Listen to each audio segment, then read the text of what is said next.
When you think about getting older and feeling those random aches and pains, what's the first image that comes to mind? Usually something pretty grim. I mean, like a machine breaking down. Right, yeah. For me, it's always been this idea of like a crumbling brick wall. The mortar is turning to dust, the bricks are chipping away, and it's just this, inevitable physical Oh, decay. yeah, that's the classic visual. You wake up, your knee clicks, and you think, well, there goes another brick. But what if that morning stiffness isn't actually your bones wearing down? What if your joints are quite literally just running dry? It completely flips the script. It really does. Today, we're cracking open the biology of joint lubrication. We are looking at a massive shift happening right now in how we understand our knees, our hips, our overall mobility, basically flipping that whole crumbling architecture narrative on its head. We are definitely challenging the classic wear and tear myth today. Because for decades, we've been conditioned to view our bodies like old machinery slowly giving out to the elements. Which is pretty depressing when you think about it. It is. But the current clinical understanding points to something far more dynamic. Our mission for this deep dive is to investigate a really radical biological shift in preventative wellness.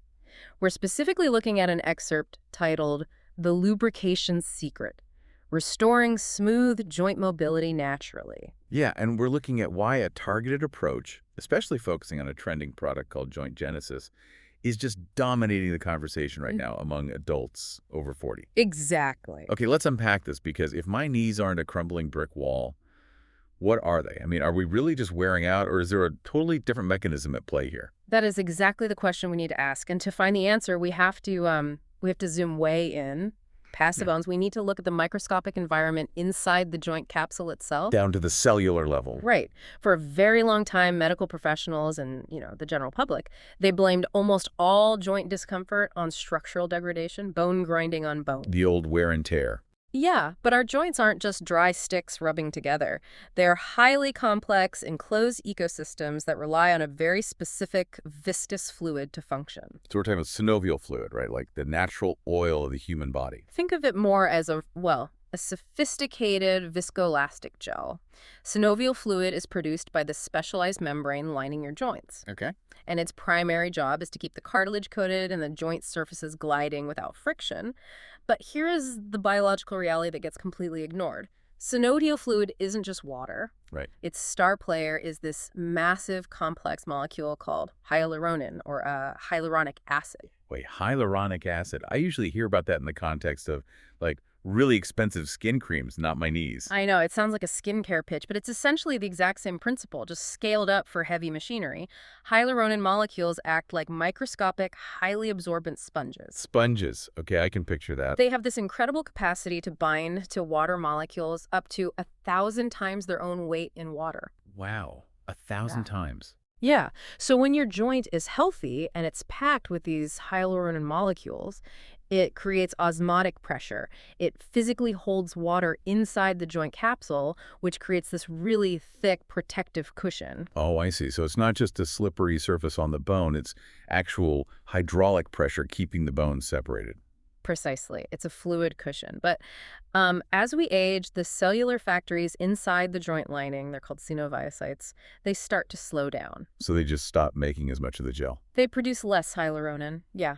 And furthermore, the hyaluronin they do produce tends to be of a lower molecular weight, meaning it breaks down faster and holds way less water. Man, that perfectly explains the checklist of symptoms that seem to hit everybody the second they cross their 40th birthday. Oh, it maps onto the symptoms exactly. I mean, you know the list. Oh. The stiffness after sitting for too long, that very specific knee discomfort when you're just trying to walk down the stairs. The cracking and popping. Yes, the popping sounds and just that overall feeling of being, I don't know, rusty first thing in the morning. Rusty is actually the scientifically accurate term here, mechanistically speaking. Yeah. Because when you lose that thick hyaluronin-rich synovial fluid, the friction inside the joint capsule just skyrockets. Right. The surfaces that are supposed to glide seamlessly start catching and pulling on each other. That really brings to mind the classic car engine analogy. Mhm. If you run a car without enough oil, the friction goes up, the heat goes up, and the metal starts taking damage. Exactly. But wait, I want to challenge this premise entirely. Let's say someone listening right now has been running on asphalt for 20 years, or maybe they already have osteoarthritis. Okay. Sure. If their cartilage is already structurally degraded, like if those bricks are already chipped, adding oil to the engine isn't going to magically regrow the worn-out metal, right? No, it won't. So wait, so when my knee cracks on the stairs, it's not because my bones are physically deteriorating like an old eraser, but because they are literally running dry. Mm. How does focusing on lubrication help if the structural damage is already done? What's fascinating here is that you are hitting on the exact misconception that keeps people trapped in chronic discomfort. You are correct that simply adding lubrication does not instantly regrow lost cartilage. Right, because once it's gone, mostly. Cartilage regeneration is incredibly slow, if it happens at all. However, the pain and the stiffness you feel aren't always coming from the missing cartilage. Wait, really? Where's it coming from then? It's coming from the inflammation and the sheer physical friction of the surrounding tissues dragging against each other, because cartilage itself doesn't actually have nerve endings. Oh, wow. I didn't know that. Yeah, so when you feel joint pain, you are actually feeling the surrounding joint capsule, the ligaments, and the bone underneath reacting to stress. Ah, So by restoring the thickness and the volume of the synovial fluid, you are reinstating that hydraulic shock absorption we talked about. yeah, You are spacing the structures out just enough to stop the dragging. I see. Even if the cartilage is compromised, reducing the friction immediately lowers the inflammatory response from all those surrounding tissues. Okay, that is a massive paradigm shift.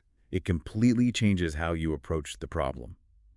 I mean, if you think it's purely a structural breakdown, you feel pretty helpless. You do. You think it's just inevitable. Right. You think your only options are heavy painkillers or, just waiting around until things get bad enough for surgery. But if it's a hydration and cellular lubrication issue, that is a biological mechanism you can actually influence. And this realization is completely reshaping the preventative wellness market right now. Consumers are incredibly savvy. They are realizing that over-the-counter pain meds are just masking the alarm bell while the fire continues to burn. Right. You're just muting the fire alarm. Exactly. If you numb the pain of friction, the friction is still destroying the joint. You're just totally unaware of it. Which brings us to how the market is practically applying the science, and specifically to this formulation that keeps popping up in the source material Joint Genesis. Yes, the trending formulation. When you look at the trends, this product is essentially acting as the poster child for this new biological approach. Yeah. But, taking a step back from the marketing hype, what is actually happening biologically with a targeted formulation like this? I mean, how does it differ from just taking an aspirin? The distinction really lies in the cellular intent. Traditional interventions are reactive. They target the inflammatory response after the damage is already done. Put out the fire after it starts. Right. But a formulation like Joint Genesis is proactive. It is built around supplying the specific biological precursors needed to address that hyaluronan depletion we just discussed. Meaning it's trying to, restart those cellular factories. More accurately, it's providing the necessary raw materials so the body can optimize its own natural processes. Okay, I get it. This often involves introducing specific molecules that are formulated to survive the harsh environment of the human digestive tract, enter the bloodstream, and actually make their way into the synovial fluid. That's quite a journey for a molecule. It is. And once there, the goal is to enhance cellular hydration and support those synoviocytes in maintaining that thick, viscous gel. And it totally makes sense why this specific targeted approach is catching fire with people over 40. Because when you look at the lifestyle factors that converge around that age, it's basically a perfect storm for drying out your joints. Oh, absolutely. We sit at desks for 8 to 10 hours a day. We have old sports injuries that alter our biomechanics. And, well, systemically, human bodies just become worse at retaining cellular moisture as the decades pass. Add to that the fact that our thirst receptors become less sensitive as we age. Wait, really? We literally just forget to feel thirsty. Yeah, the signaling gets weaker. Most adults over 40 are operating in a state of chronic, low-grade dehydration. And if your body doesn't have enough systemic water, it cannot create the osmotic pressure required to plump up your synovial fluid, no matter how much hyaluronan you have. Oh, because the sponges have nothing to soak up. Exactly. A sponge without water is just a dry, scratchy block. Here's where it gets really interesting, looking at the broader picture of this trend. The thousands of adults pivoting to these hydration-based protocols, they aren't doing it because they want to go run ultramarathons. No, definitely not. Is this trend less about getting rid of a symptom or athletic performance, and more about a psychological shift toward simply reclaiming basic independence. That is the core of the consumer psychology here. In the past, joint care was highly reactive, often geared towards, say, athletes recovering from trauma or elderly individuals facing surgery. Right, the extreme ends of the spectrum. Today, the demographic is people in their 40s, 50s, and 60s who just want to walk down the stairs without wincing. It's the simple things. They want to comfortably get down on the floor to play with their kids or grandkids. They want to book a vacation without first having to Google the terrain of the city they are visiting. It's entirely about preserving the quality of life before it slips away. And I think that's why it is so crucial for you, listening right now, to recognize the daily red flags your body is giving you. Because your body does warn you when your synovial fluid is running low. It absolutely does. The earliest warning sign is morning stiffness. The classic rusty feeling. If you are waking up feeling tight and it takes you, say, 10 or 15 minutes of shuffling around before your body feels loose, that is a prime indicator of reduced overnight lubrication. Because you haven't been moving. Right, while you sleep, you aren't moving, so fluid settles. If your fluid is already thin and depleted, that waking friction is severe. The next major red flag is stairs. We see data indicating that knee discomfort, specifically while descending stairs, is the #1 joint complaint among adults over 40. It is the absolute most common trigger. And it makes sense physically. Going downstairs places a load on your kneecap that is several times your body weight. If that hydraulic cushioning is gone, the kneecap drags directly across the thigh bone. It's a tremendous amount of sheer force. Yeah. Then you have reduced flexibility, like squatting to grab something from a low cabinet suddenly requires you to brace yourself on a counter. You also notice the auditory signals, cracking, popping, or grinding sensations. Now, are all pops bad? No, an occasional pop is just gas escaping the joint capsule, perfectly normal.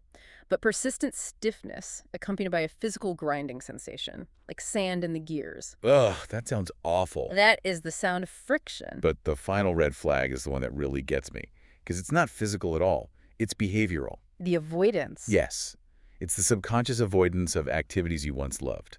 It's like when your phone battery is weak, you subconsciously stop using certain apps so it won't die. Are people subconsciously shrinking their entire lives just because of a little joint friction? They are, and I'm glad you brought up the cognitive aspect because the psychological toll of chronic friction is vastly underestimated. It feels like background RAM draining on a computer. You know when you have 20 tabs open in your browser and you don't really notice them, but your entire operating system is running slowly and the fan is constantly spinning. That's a great way to describe it. Joint friction is an open tab. You're constantly running background calculations. If I sit in that low chair, will I be able to stand back up elegantly? Are there going to be benches where I can rest? Exactly. Yeah. If I go on this museum tour, am I going to slow everybody down? It just eats up your mental bandwidth. If we connect this to the bigger picture, that constant background processing drains your energy before you even physically exert yourself. Physical restriction fundamentally drains mental vitality. Oh, completely. When your movement is smooth, when that synovial fluid is doing its job, everyday activities become thoughtless again. You aren't just restoring physical mobility, you are alleviating a massive cognitive burden. You are restoring a profound sense of spontaneity and life confidence. That ripple effect is massive because when you have the confidence to move without anticipating pain, you actually move more. And moving more allows you to maintain consistency with exercise. Which is key. Right. And that exercise helps you maintain a healthy weight, which in turn takes even more mechanical pressure off your joints. It creates this beautiful, positive feedback loop. It does, but getting that positive feedback loop started requires a supportive, holistic ecosystem, and this is a vital point to emphasize. Okay, let's hear it. While targeted nutritional approaches like introducing hyaluronan precursors via a product like Joint Genesis are incredibly effective at supplying the raw materials, no supplement operates in a vacuum. Right, you can't just swallow a capsule with a sip of coffee and expect a miracle. Exactly the opposite. You cannot expect any biological tool to work if you are actively fighting against your body's own natural mechanics. So let's talk about the biological catch here, because the body has a very specific rule for how it handles joints, right? Something about the blood supply. Yes. This is perhaps the most important anatomical fact of the day cartilage is avascular. Vascular. It contains absolutely 0 blood vessels. Wait, if it has no blood supply, how does it get oxygen? How does it get any nutrients or the precursors from whatever supplement you're taking? Through mechanical loading, it relies entirely on the physical movement of the joint. Oh, wow. Think of your cartilage like a literal sponge sitting in a puddle of synovial fluid. When you put weight on the joint, when you take a step, you compress the sponge, squeezing out old, waste-filled fluid. Okay. When you take the weight off, the sponge expands, creating a vacuum that sucks in fresh, nutrient-rich synovial fluid. So what does this all mean? It sounds like we can't just take a product and then sit on the couch for 12 hours. Yeah. The lubrication needs movement to actually work, right? You nailed it. If you sit all day, you just have a puddle of highly nutritious fluid sitting outside the cartilage doing absolutely nothing. The nutrients never get pumped into the tissue. That is wild. This is why gentle daily movement is non-negotiable. Walking, cycling, swimming, or even just doing mobility stretches, these are the mechanical pumps that deliver the hydration to the cells. Movement is the vehicle for the lubrication. That makes so much sense of the entire ecosystem. It completely demystifies the whole process. So if we are looking at the foundational daily habits required to keep this system running, movement is the pump. What else is in that ecosystem? Systemic hydration is the absolute baseline. As we discussed, hyaluronan relies on water. If you aren't drinking enough water throughout the day, your body will prioritize vital organs like your brain and your heart over your knees. It'll just steal the water from your joints. It will literally steal water from your synovial fluid. Okay, so drink water to give the sponges something to hold. Move daily to pump the water into the cartilage. What about load management? Maintaining a healthy weight is crucial simply due to the physics of leverage. Every single pound of extra body weight translates to roughly 4 pounds of compressive force on your knees with every step you take. 4 pounds. Yes. So, dropping even 5 pounds removes 20 pounds of mechanical stress from that joint capsule. That's incredible math. 20 pounds of pressure gone just from a 5-pound shift. And finally, prioritizing recovery. Sleep is when your body upregulates the repair of connective tissues and clears out systemic inflammation. So if you aren't sleeping, Your body remains in a sympathetic, inflammatory state, which actively breaks down hyaluronan faster than you can produce it. man, it really is a symphony of habits, and you have to play the long game. Joint health is a deeply rooted biological process, not a weekend fix. You are rebuilding an ecosystem. It requires consistency over weeks and months to change the cellular environment. True healing and lubrication take time. You are supplying the raw materials, hydrating the system, and pumping the fluid. It's a daily practice. It's just such a powerful shift in perspective. To summarize, the ultimate aha moment from today's deep dive joint discomfort is not simply a life sentence of inevitable wear and tear. You're not a crumbling brick wall destined to turn to dust. Not at all. More often than not, you are dealing with a microscopic hydration and lubrication issue that can be actively addressed. Knowing the biology behind synovial fluid empowers you. It strips away the fear of the unknown. Exactly. The next time you feel that morning stiffness or you hear your knees crack while you're walking down the stairs, you don't have to view it as irreversible decay. You can reframe it. View it simply as a low-oil light coming on your biological dashboard. That's a great way to look at it. It is a signal, a request from your body to hydrate systemically, to introduce the right raw materials naturally, and to physically move so you can pump that nutrition right into your cartilage. This raises an important question, and one I think is incredibly vital for anyone listening to reflect on as we wrap up today's analysis. Let's hear it. If our joints are actually dynamic, living systems that actively thrive on hydration, cellular precursors, and movement, rather than just static machinery that helplessly grinds down over time, how does that change the way you'll choose to move your body the moment this deep dive ends? A brilliant challenge to walk away with. Thank you for joining us for this deep dive into the fascinating biology of human mobility. Keep exploring the science of your own body, stay curious, and above all, keep moving and stay lubricated. We'll catch you next time.